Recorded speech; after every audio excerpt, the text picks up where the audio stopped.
I hope you're all doing okay. I just wanted to let you know that I am going to do a live today with a girl named Avery. She emailed me earlier this week, and so I'm just going to wait for her to join. And this live is going to be all about just kind of advice and tips for design graduates. So it's a hard time to be graduating from college right now and trying to find a job, especially as a designer, and I can totally sympathize with this because when I graduated from college and was trying to find a design job, it was during the financial crisis. So different problems, but okay, she should be connecting. Hey! Hi Avery, how are you? I am trying to stay as sane as anybody else. You know. I know, it's tough right now. 2020 is like the worst year ever. It was definitely not expected at all. So, yeah. But I'm very excited and kind of nervous, but I'm excited. So. Don't be nervous. You're great. So for everyone who's watching, Avery emailed me earlier this week with just some questions about trying to find a job as a designer right now, graduating from college, and you got you graduated from the University of Alabama, right? And what was your major there? I majored in advertising, but then I ended up being accepted to the Minerva program, which was the creative portfolio and specialization. So I was on the creative track. Okay, and you did art direction there. That's what you focused on. Okay, great. So let me know what some of your questions are. And for everyone who's watching, if this like kind of prompt some other questions that you may have, be sure to just leave us a comment and we'll try to answer those for you as well. Yeah, definitely.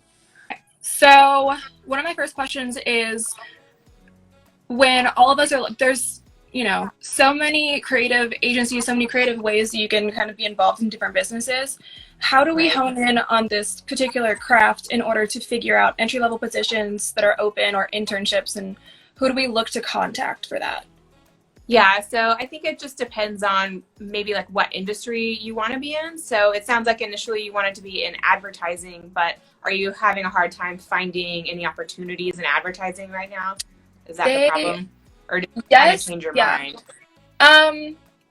It's been a bit of, it's definitely been a fork on the road. And I've applied to different places, but since COVID-19 hit, it's been more, I've been getting more emails back being like, we've canceled, but we want you to come back 2021. And hopefully I really would rather not be an intern in 2021. Right. And I've heard from a lot of the recent graduating class that have also been doing creative advertising where their internships have been canceled, or some of their entry-level positions have been postponed, or I've also, heard a lot of people being like worried that since they were the last one hired, that they could be next to be let go. So, unfortunately, this is just an unprecedented crisis, but I feel your pain. I graduated from college during the financial crisis, so it was like pretty shitty. Yeah. And I just want to encourage you to hang in there. Like, design jobs are not going anywhere, even if it feels like they're on pause right now and you're like so ready to start your life. I get that, and I feel the pain, and it sucks. Like, our generations have not had an easy time economically, but there is a light at the end of the tunnel, and people will be hiring, and hopefully will resume back to normal next year.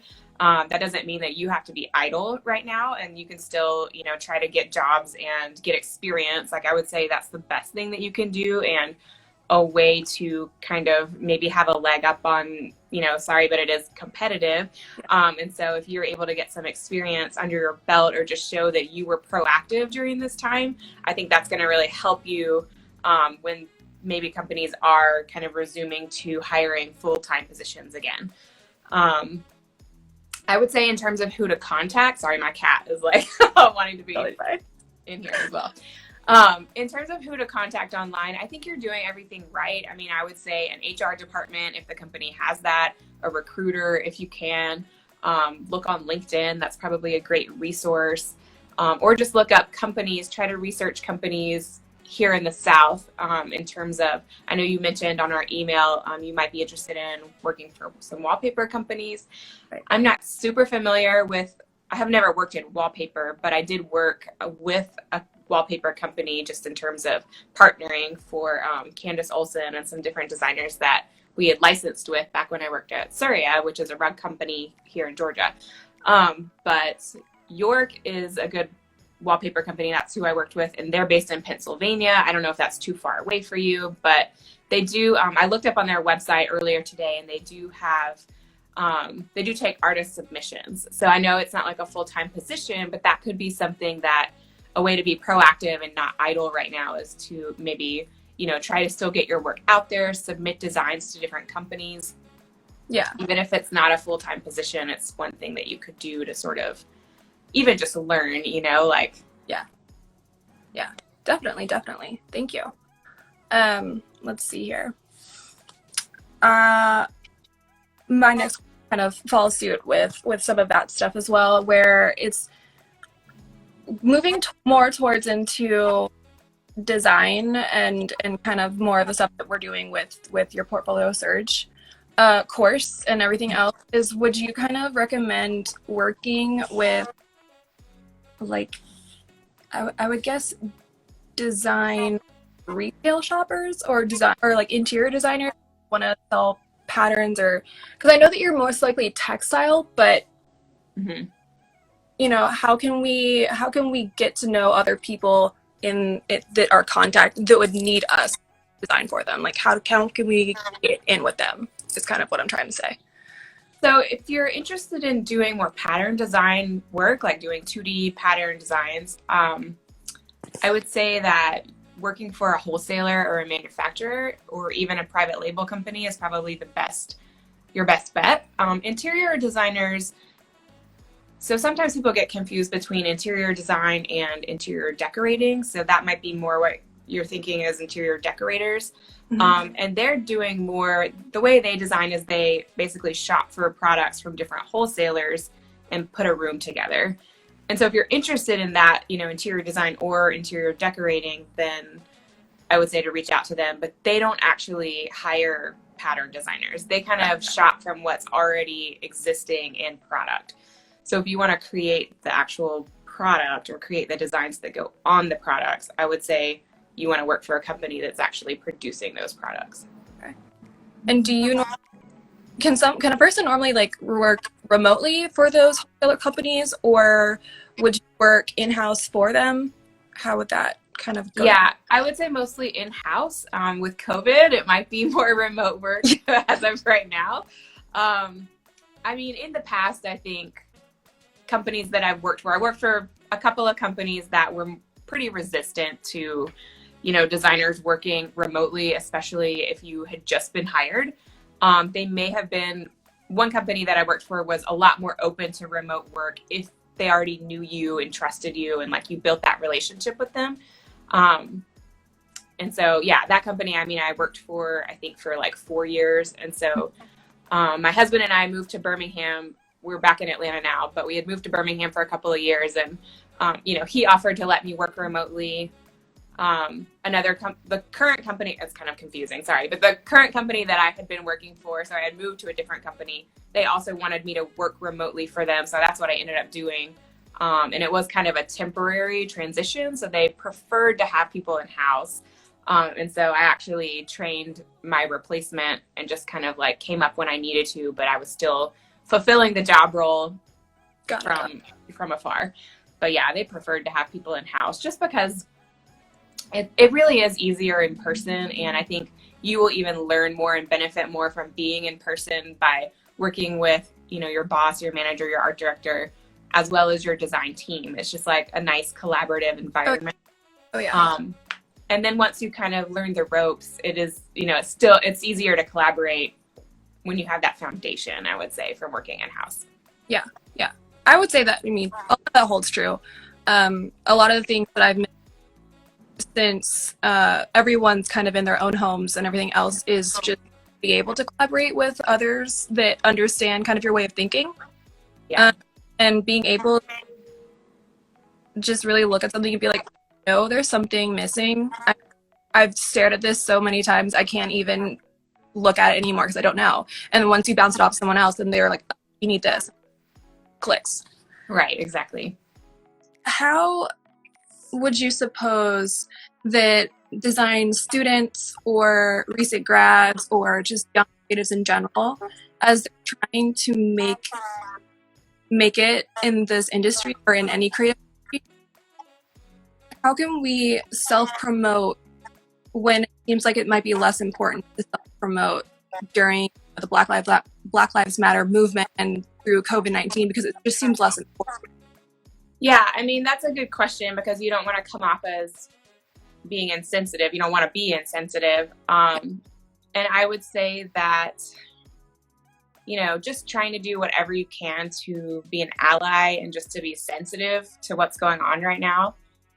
For example, I tried to pay attention when we had Blackout Tuesday this week and participate in that and not promote myself in any type of way. And then I think, I don't know, I think a good idea, if you have, maybe you don't have money, but you have time, would be to maybe offer your design services as kind of a donation, or as, for free, to support some of these movements, some of the, really critical things that are going on right now. I mean, sometimes the country just needs to come together in order to support the really hard things that everyone is going through. And that also gives you work experience, and, it's not one or the other.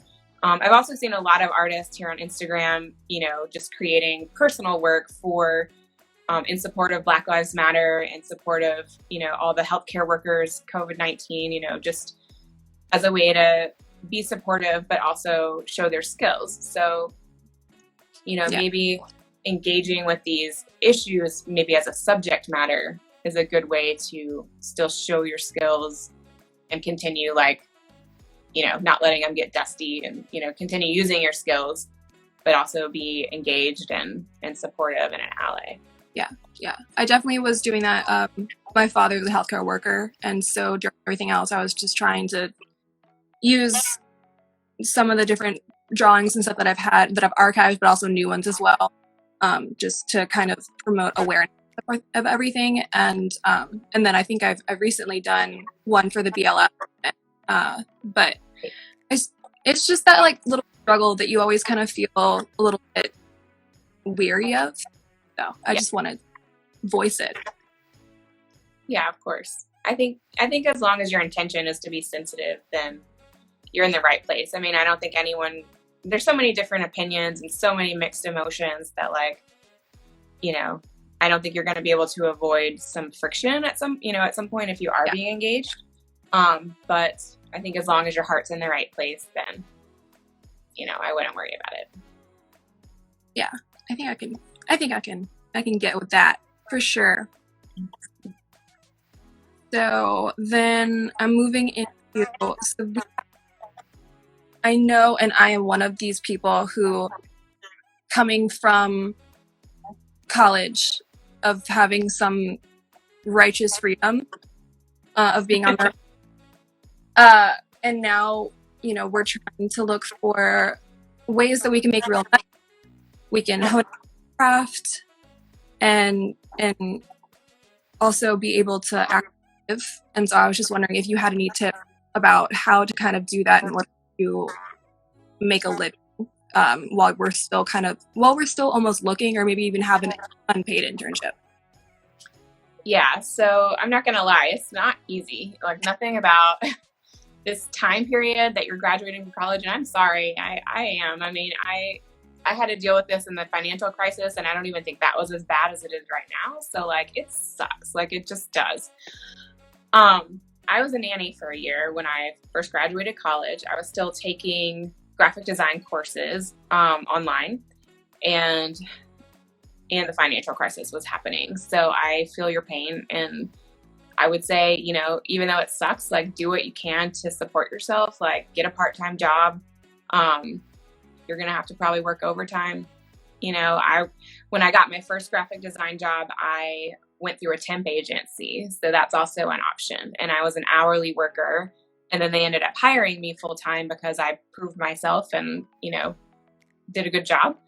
And so that's another way to kind of just meet people, get work experience, just, I would say, like, just be scrappy and get anything that you can, and do what you can to support yourself. And I totally feel your pain. Like, I am very independent. And so, like, I don't think I would have been able to, move back in with my mom. I mean, I could have if I was really desperate. And I don't know. I found, first of all, I'm from South Carolina, and this was like years and years ago, but I found a place, a place in a triplex for like $400 a month, like literally pretty cheap. So, I mean, get the cheapest place you can, get a part-time job or a job that maybe you don't want while you're still building and getting design experience. So some work experience is better than no work experience, even if it's not in your field, just because it shows people that you're reliable, you're dependable, you can show up to work on time,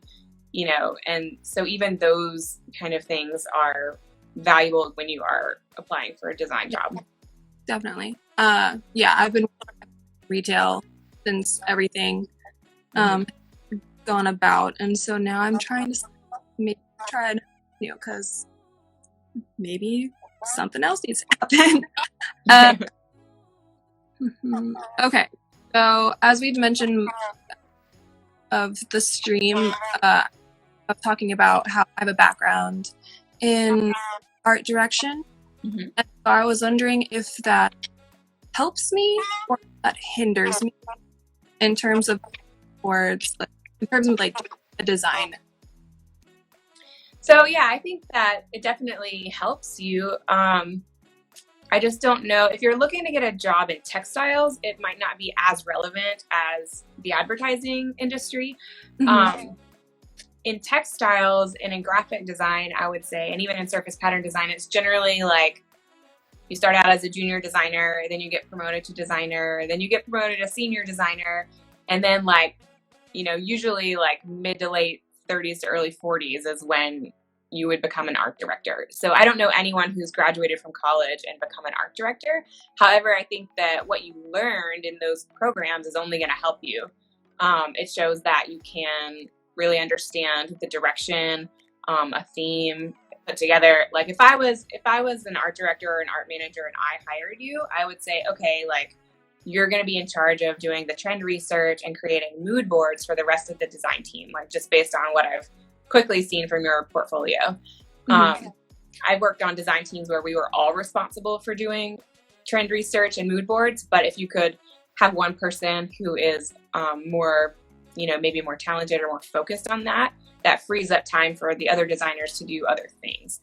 So I definitely think it helps you with, again, like the trend research and mood boards aspect. But, when I worked as a textile designer, it was kind of like we went through seasons of stuff. And so that was, maybe a couple of weeks, 4 times a year that we did that we worked on trend research and mood boards specifically. Right? You're kind of always doing trend research, right? Like you're always wanting to stay in the loop and see like what's upcoming and all of that. But at other times we were getting ready for market. We were coordinating with the factory to get samples in. We were, of course, designing the product.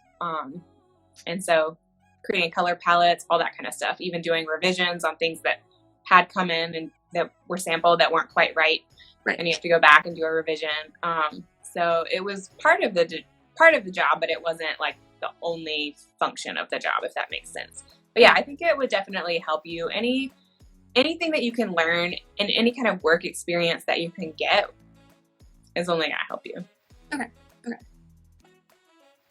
How can new creatives, how can they get to that point where they are very confident about their work and they're not second guessing it, comparing themselves to other people who they are inspired by? Right. So I definitely have not always been confident in my work, but thank you I'm glad that I've seen that way now.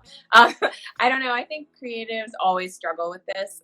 So you're not alone, and it's totally, totally normal. And I think especially when you're graduating from college, like, you would have to be really special to not feel like you have imposter syndrome. I definitely felt that, in my first job. Even in my second job, when I was switching industries from graphic design to textile design, I felt a little bit like, oh my God, like, why did they hire me? Like, that's like, I got in, like, I tricked them. No, but it's funny, but no, I definitely felt imposter syndrome. And I really think that creative confidence, it's like a roller coaster ride. I mean, some days you feel confident, you're proud of the work that you did, and other days you're like, man, this sucks. Like, why am I doing this? Everyone's better than me. I mean, it's impossible not to compare because there's so many amazing artists out there. But I would just try to say, just to, don't compare your beginning to someone else's middle. And just remember that they put a lot of hard work into this, and they're only showing their best work usually. Like, usually people don't post things that they did that they're not proud of or that kind of sucks. So just remember that. But I would say, yeah, the confidence just comes with time and creating a lot of work. And in my first graphic design job, I actually had a terrible boss who and he was not a designer, but he really shook my confidence. And I mean, I wasn't even really allowed to do design work anymore. He kind of put me in charge of interviewing. And I guess, graphic design is not my best category, if that makes sense. Like, I can do it, but I really am better suited for textile design and for pattern design. And so it's not to say that I was like the best or anything. I definitely wasn't, but I really did feel broken down. Like, maybe I just shouldn't even be creating at all. Like, am I not good at this? Like, and he really helped destroy my confidence, and as an aspiring designer, as a newbie, like, you're already feeling insecure about your work. So actually, I don't know. Maybe I just have the audacity to put myself out there more than other people do. I don't know. But I emailed a company with some designs I had done for greeting cards. And the company is Tiny Prints. I feel like they may have been bought by maybe Shutterfly or another company now. But at the time, they were called Tiny Prints. And I think the brand must still be around. But yeah, I just emailed them and was like, I did some Christmas designs. What do you think? And like, they gave me a free, I mean, it was just so random, but they gave me a freelance job just that one time. But that really helped boost my confidence and say, well, maybe my current, full-time boss doesn't appreciate my work, but this other company really likes my work and they're willing to pay me for some greeting card designs. And so that really helped boost my confidence. I also started an Etsy shop at the time. My feelings on Etsy now are a little bit mixed, but it was still nice to see individual customers say, like, I want your work. I want you to design something for me. And so that really helped boost my confidence as well. And, I was willing to do it for cheap just because I was still learning. I still wasn't confident in myself. And I think just as you practice your skills and with time and as you get more jobs, you get that reassurance and you find your place. Like I said, like, our graphic design, I'm not the most talented graphic designer at all. But so I was more suited for textile design. And so I think I kind of discovered that by doing the greeting card project. That kind of pointed me in the right direction a little bit better. I started just drawing more patterns and designing more patterns. And, I did multiple job interviews and things like that. And I really just found the niche that worked, that I was going to be the most talented in and that worked the best for me. It just made more sense for my creative brain. Got it. Yeah, I can definitely relate to that as well. Even starting this Instagram page was a lot.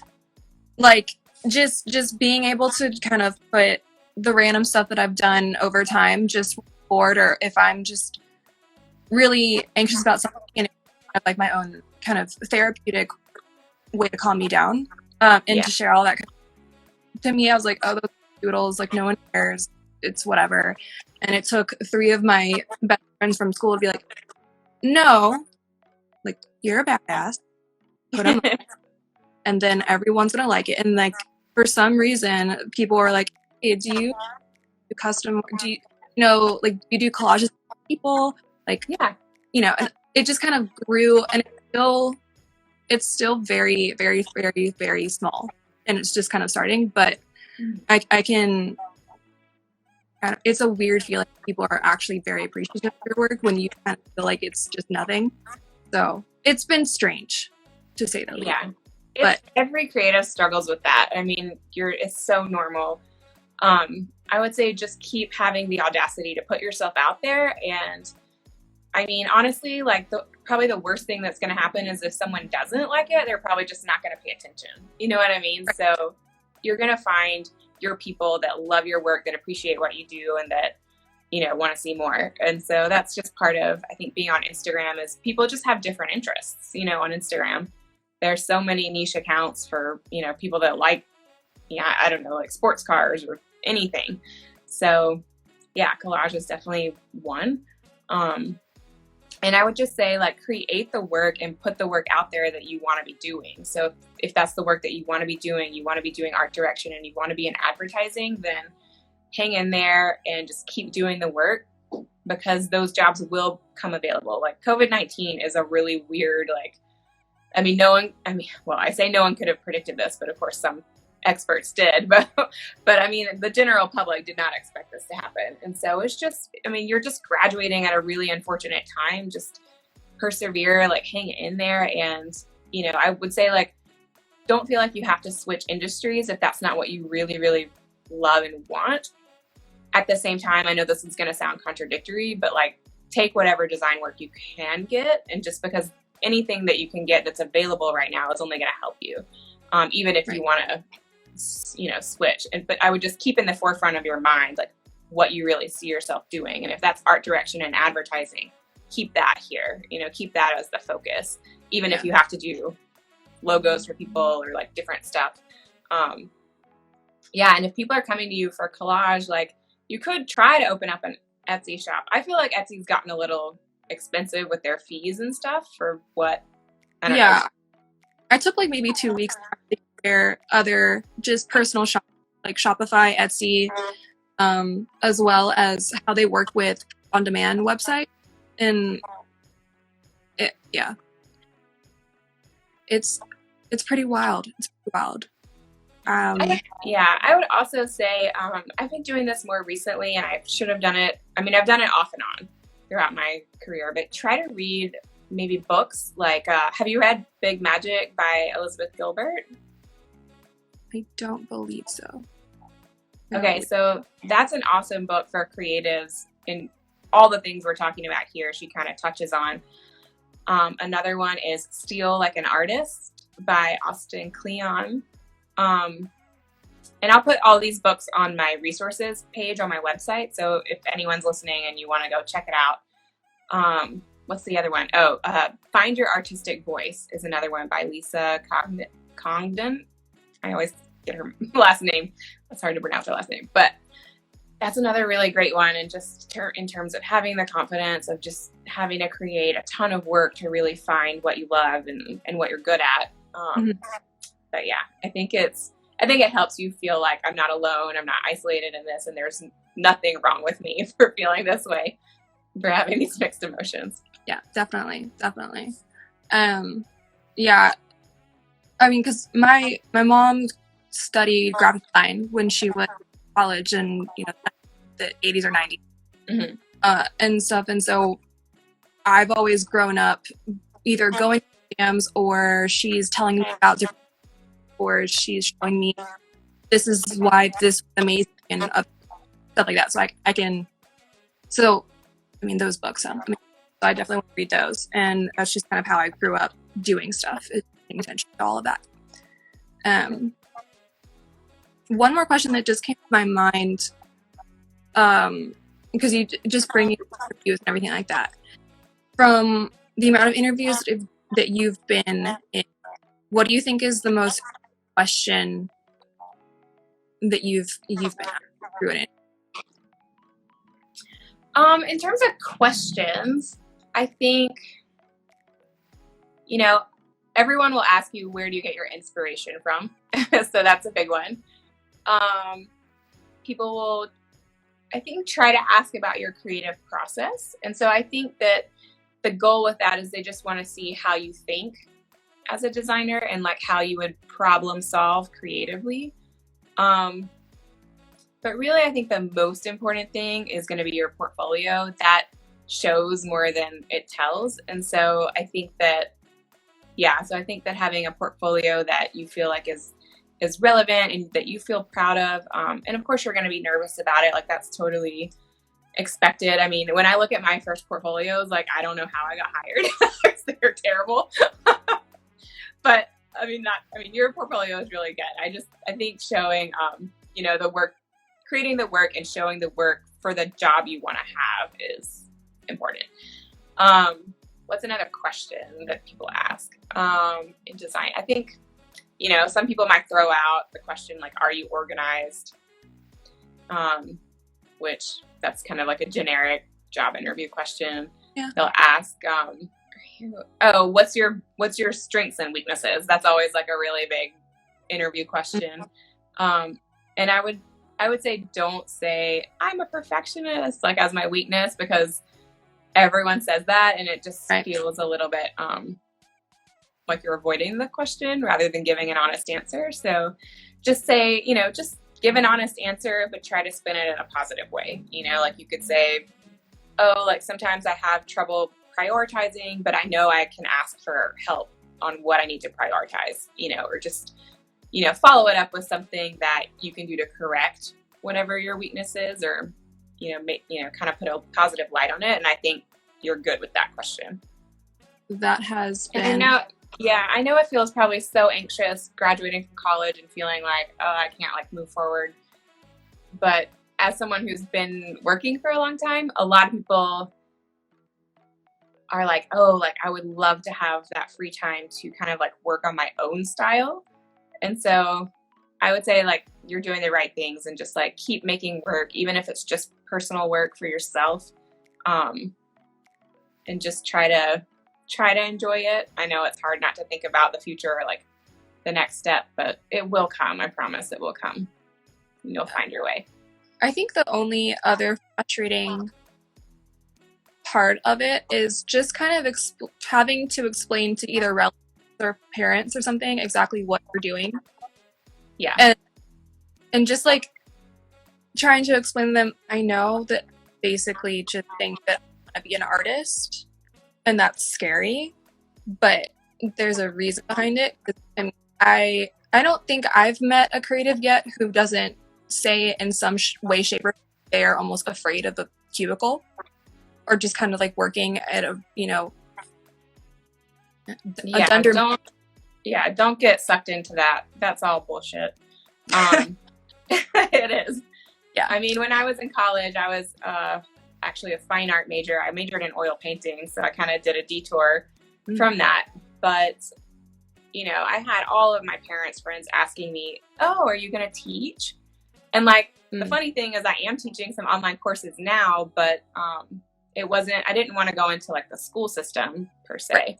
That wasn't like really calling my soul. And it frustrated me because it was like, is that the only thing you think I can do? Like, you don't believe, and I think people just don't understand, like, if they've never worked in a creative field, they don't understand like how many jobs are available in creative fields. And there's everything from, I have friends that work in the film industry to, graphic design, to textile design, to art licensing. Like, I have friends that are painters, it's just, there's so many things that you can do. And sometimes when you are a creative, you do have to sometimes supplement those jobs, like especially in a time like this, right. And like I said, I was a nanny for a year before I really got my first graphic design job. But once you kind of get hired for that first in-house position, you're on your way. And graphic design was not me, like that's not what I wanted to do full time, but I had to do that in order to find, the field that was really suitable for me. So I think it really is just a process. And yeah, sometimes you're going to have to do like a part-time job or supplement things, but that doesn't mean that you're not going to be successful. Like, you will be successful, and there are so many opportunities. And I really do think that in general, like industries and product design and all the things are becoming even more creative. And on one hand, that makes it more competitive, but on the other hand, it means there's so many more opportunities. And I think especially with the rise of social media and like marketing, like people want to be, you know, there's even more focus on creativity with their marketing. And so there's even more opportunities for designers all over the, you know, in all kinds of fields and all types of ways. Oh, yeah. So I really think it's a great time to be a creative. Like people are appreciating creativity more than ever. And so, you know, it's all bullshit if, you know, people are, you know, making you feel scared. It's not scary. What's scary is regretting your life. Yeah. By not doing what you love. So I think it also came from a place of when I first went into school, I went in as a biology major. Okay. Took a deep 180 that one by just being like, you know what? I'm gonna do graphic design and advertising and stuff, and just kind of where that flows. Yeah. I mean, advertising is a huge industry. Like you're gonna be fine. You're gonna be fine. Yeah. It's just like, you know, I like both of them the same. I love both design, like just pattern design and also creative advertising the same, different ways. Yeah. Because, you know, I was in AP studio art throughout my entire high school career. And so all I was doing was 2D design because that's what my focus was. Mm-hmm. Between whether or not it was photography or if it was just using paint or whatever materials I had on hand. I think I used whiteout and base. But yeah, it was fun. But and so I have like a deep love and appreciation for what it takes to actually do pattern design and 2D design stuff. But on the same hand, it's the creativity that you can do with advertising and reach as many people and change certain minds, especially with the rise of like guerrilla advertising or even interactive stuff as well. Mm-hmm. I've rise in that as well, where people are just mesmerized by it. But yeah, so that's kind of what I'm trying to exercise out while we have to be indoors.